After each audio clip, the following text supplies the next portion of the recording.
Doctor Shafiqur Rahman যখন রাজনীতি শুরু করেছেন তখন পীর সাহেব ফয়জুল করিম সাহেবের বয়স 11 বছর। ডক্টর শফিকুর রহমান নিজের বাপদাদার কোনো ধর্ম দিয়ে, নিজের বাপদাদার কোনো প্রতিষ্ঠিত দল দিয়ে উঠে আসেন নাই।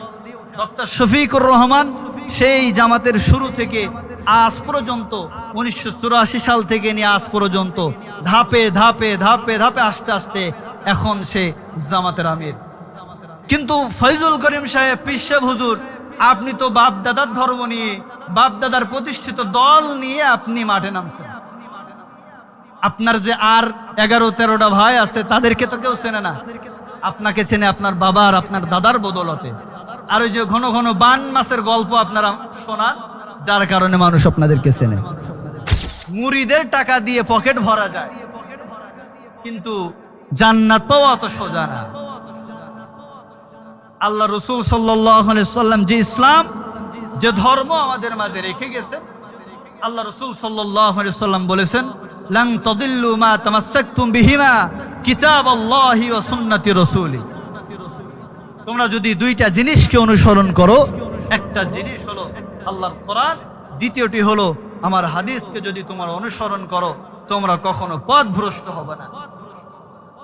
কিন্তু আমরা দুই একদিন হলো দেখতেছি বাংলাদেশের টপ লেভেলের ইসলামিক দলগুলার মূল যারা, তারা নিজেদের ক্ষমতা, নিজেদের অবস্থান টিকিয়ে রাখার জন্য একজন আর একজনের দিকে কাদা ছোড়াছুড়ি করতে তারা এক পাও পিছু হটতেছে। আল্লাহ রসুল সাল্লাল্লাহু আলাইহি সাল্লাম যে ধর্মকে, যে ইসলামকে, যে দিনকে আমাদের কাছে সংরক্ষণ করার জন্য রেখে গেছেন, যে উলামায়ে কেরামকে আল্লাহ রসুল বলেছেন তারা আমার ওয়ারিস। কিসের ওয়ারিস? তারা আমার ইলমের ওয়ারিস, তারা আমার দ্বীনের ওয়ারিস। সেই ওয়ারিসরাই যদি আজকে কাদা ছোড়াছুড়ি করে নিজেদের মধ্যে, তাহলে সাধারণ মানুষ যাবে কোথায়? সাধারণ মানুষ আমাদের কাছে প্রশ্ন করে, হুজুর আপনাদের মধ্যে এত দল, এত মত পার্থক্য, তাহলে আমরা কাকে অনুসরণ করব? কার পিছনে যাব আমরা? আপনাদের প্রশ্ন আছে কি নাই? আছে। আমরা বলি, বিভিন্ন সময় বিভিন্ন উদাহরণ দিয়ে আপনাদেরকে বোঝাই। ছোট্ট একটা উদাহরণ টেনে শেষ করব। বাবা বাজারের মধ্যে যাইতেছেন, সন্তান বাবাকে বলতেছে, বাবা আমার জন্য কাঁঠাল নিয়ে আসবেন।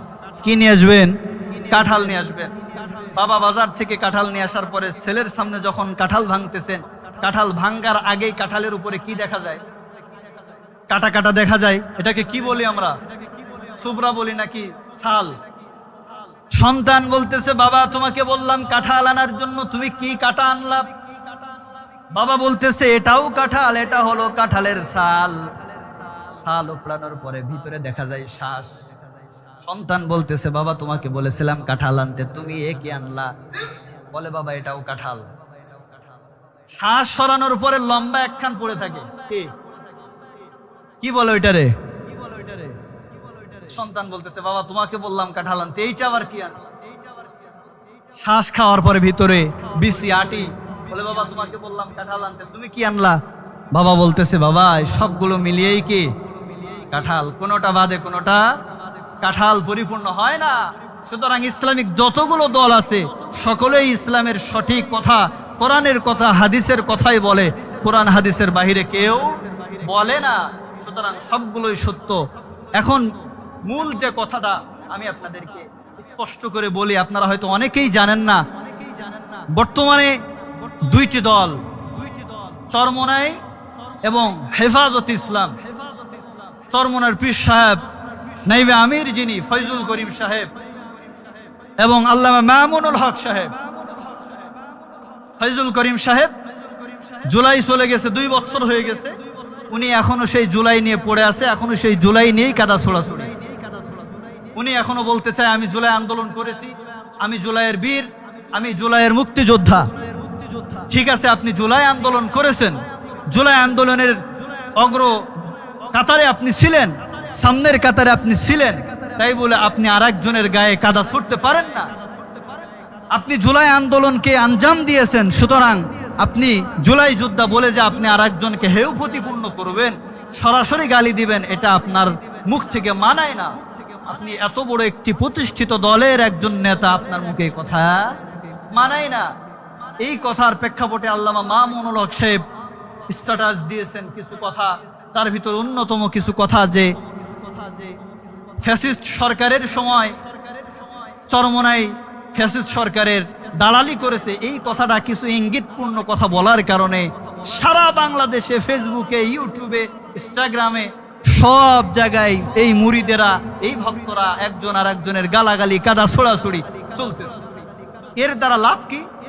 আমাদের কি এক চুল পরিমাণ কোনো লাভ আছে? লাভ কাদের? যারা বামপন্থী, ইহুদি, খ্রিস্টান, যারা কাফের মুশরিক, তাদের হলো লাভ। তারা তো বগল বাজাইতেছে, বগলের নিচে হাত দিয়ে, ঠিক আছে ইসলামী দল দুই দলের মধ্যে লেগে গেছে, আমাদের কোনো টেনশন নাই, নিজেরাই মারামারি। ফয়জুল করিম সাহেবের আরেকটি বক্তব্য আমি শুনলাম, উনি বলতেছে ডক্টর শফিকুর রহমান জামাতের আমির বর্তমান যিনি, উনি বলতেছে 5 তারিখের আগে ডক্টর শফিকুর রহমানকে কে চিনত? তো এই কথা শোনার পরে আমি সঙ্গে সঙ্গে এই বিষয়টাকে অ্যানালাইজ করলাম, একটু রিসার্চ করলাম যে আমি এই বিষয়ের মধ্যে একটুখানি ডুব দিই। দেওয়ার পরে আমি দেখলাম ডক্টর শফিকুর রহমান যখন রাজনীতি শুরু করেছেন তখন পীর সাহেব ফয়জুল করিম সাহেবের বয়স 11 বছর। কয় বছর? 11 বছর বয়স। ডক্টর শফিকুর রহমান যখন MBBS পাস করছে তখন পীর সাহেব হুজুরের বয়স মাত্র 4 বছর। কয় বছর? 4 বছর। ডক্টর শফিকুর রহমান 1984 সালে উনি জামাত ইসলামীতে যোগদান করেছেন। এখন একটি কথাটি খুব তিক্ত লাগবে, কিন্তু অতি বাস্তব কথা হলো ডক্টর শফিকুর রহমান নিজের বাপদাদার কোনো ধর্ম দিয়ে, নিজের বাপদাদার কোনো প্রতিষ্ঠিত দল দিয়ে উঠে আসেন নাই। ডক্টর শফিকুর রহমান সেই জামাতের শুরু থেকে আজ পর্যন্ত 1984 সাল থেকে নিয়ে আজ পর্যন্ত ধাপে ধাপে ধাপে ধাপে আস্তে আস্তে এখন সে জামাতের আমির। কিন্তু ফয়জুল করিম সাহেব, পীর সাহেব হুজুর, আপনি তো বাপ দাদার ধর্ম নিয়ে, বাপ দাদার প্রতিষ্ঠিত দল নিয়ে আপনি মাঠে নামছেন। আপনার যে আর 11-13টা ভাই আছে তাদেরকে তো কেউ চেনে না, আপনাকে চেনে আপনার বাবার, আপনার দাদার বদলতে। আর ওই যে ঘন ঘন বান মাছের গল্প আপনারা শোনান, যার কারণে মানুষ আপনাদেরকে চেনে। আমি উদারত আহ্বান করব, ইসলামিক দল যারা আছে তারা একজন আর একজনের সাথে কাদা ছোড়াছুড়ি যেন আমরা না করি, সাধারণ মানুষকে আমরা বিভ্রান্ত না করি, সাধারণ মানুষের মস্তিষ্ককে যেন আমরা নষ্ট না করি। যদি আমাদের পার্সোনালি কোনো সমস্যা থাকে, কোনো দ্বন্দ্ব থাকে, সেটা আমরা বড়রা নিজেরা বসে সমাধান করার জন্য চেষ্টা করব।